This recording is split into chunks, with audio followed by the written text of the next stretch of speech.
ناقابل یقین کہانی شروع ہوتی ہے یورپ کے ایک چھوٹے سے شہر سے، جہاں ایک بچہ پیدا ہوا ہے جس کے بارے میں ابھی کسی نے سوچا بھی نہیں ہے کہ ایک دن اس بچے کا نام پوری دنیا کی تاریخ بدل دے گا۔ اس بچے کے خواب بھی کوئی بہت بڑے نہیں ہیں، پینٹر بننا چاہتا ہے، مصور بننا چاہتا ہے، تصویریں بنانا چاہتا ہے، یہ رنگوں اور کینوس کی دنیا میں اپنی پہچان بنانا چاہتا ہے۔ لیکن کسے اندازہ ہے کہ زندگی نے اس کے لیے کچھ اور ہی لکھ رکھا ہے۔ یہ بچہ بڑا ہو رہا ہے، یہاں تک کہ اب اس بچے نے جوانی کی دہلیز پر قدم رکھ دیا۔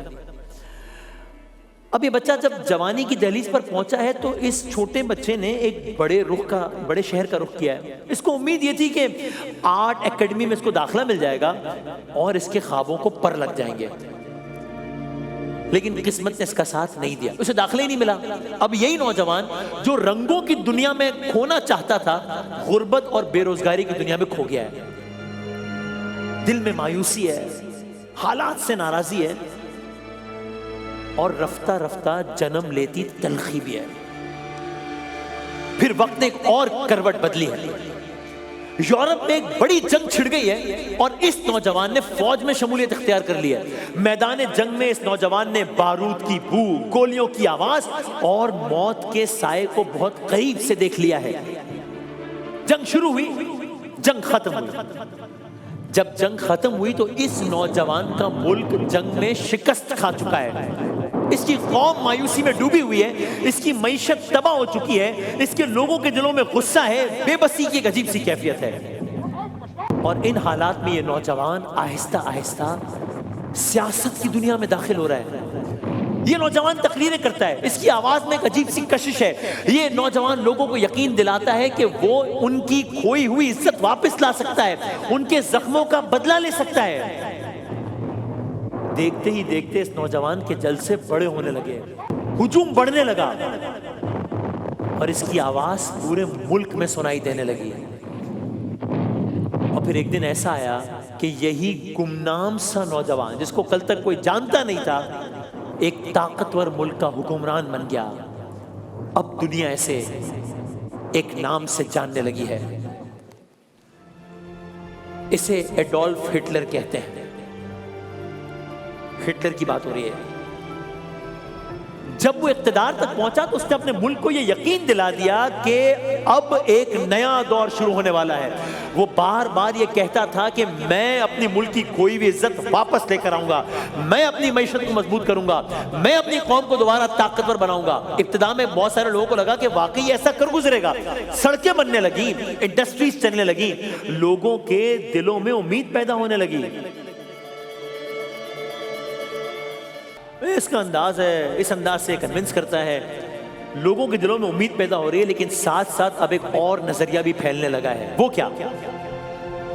یہ کہنے لگا ہے کہ دنیا میں کچھ قومیں برتر ہیں، کچھ قومیں کمتر ہیں۔ اس کی نظر میں ایک مخصوص نسل سب سے اعلیٰ ہے، باقی سب لوگ اس کے مقابلے میں کمتر ہیں۔ آہستہ آہستہ اس سوچ نے نفرت کو جنم دینا شروع کیا ہے۔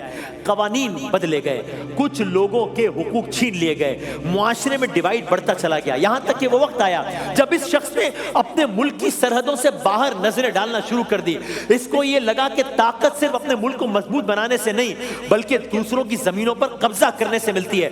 سو 1939 واز دا ایئر جب اس نے ایک ہمسایہ ملک پر حملہ کر دیا۔ یہی وہ لمحہ تھا جب پوری دنیا ایک بار پھر ایک عظیم جنگ کی لپیٹ میں آ گئی، اسے آج ہم دوسری عالمی جنگ کے نام سے جانتے ہیں۔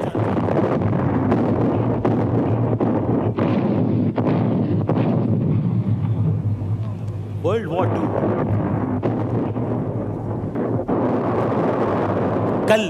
کل جن دو ایٹم بموں کی المناک داستان سنی تھی وہ ورلڈ وار 2 کا اختتام ثابت ہوئی تھی۔ یہ ہے اس ورلڈ وار 2 کے آغاز کا کچھ کردار۔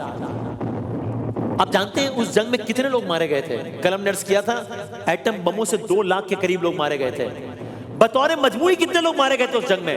2 لاکھ، 20 لاکھ، 1 کروڑ، 2 کروڑ، 3 کروڑ، 5 کروڑ.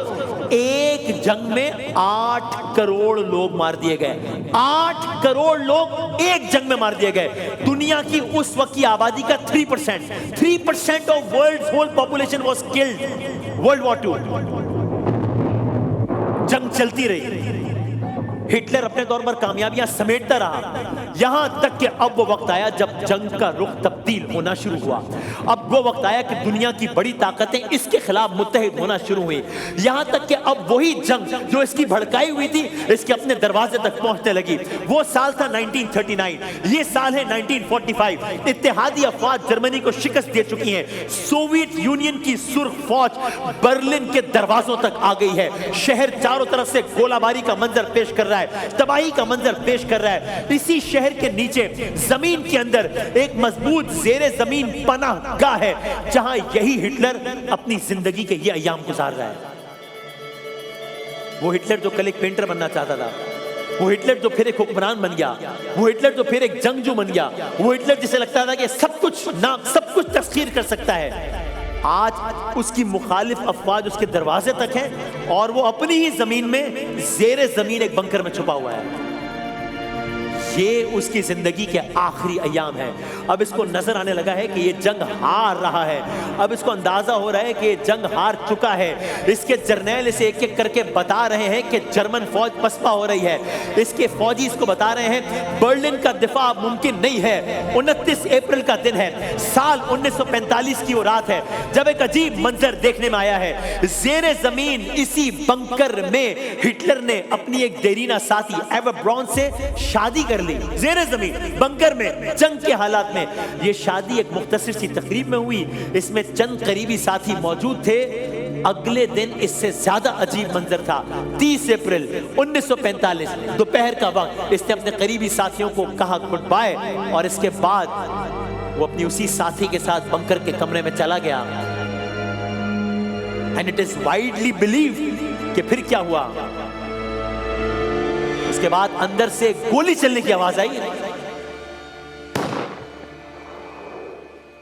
اور جب دروازہ کھولا گیا تو منظر یہ تھا کہ اس کی دیرینہ ساتھی زہر کھا کر, جبکہ وہی ہٹلر اپنے سر میں گولی مار کر خود کو مار چکا تھا. وہ آغاز, یہ انجام. آپ نے دیکھا ایک انسان کا مزاج کیسے پورے خطے کو یا آدھی دنیا کو جنگ میں جھونک دیتا ہے. آج بھی یہ ہو رہا ہے. ایک انسان کو لگتا ہے کہ وہ تو یہ بتانے کا پابند نہیں ہے کہ میرے پاس ایٹمی ہتھیار ہیں یا نہیں. وہ کہتا ہے I have an ambiguity policy about nuclear weapons.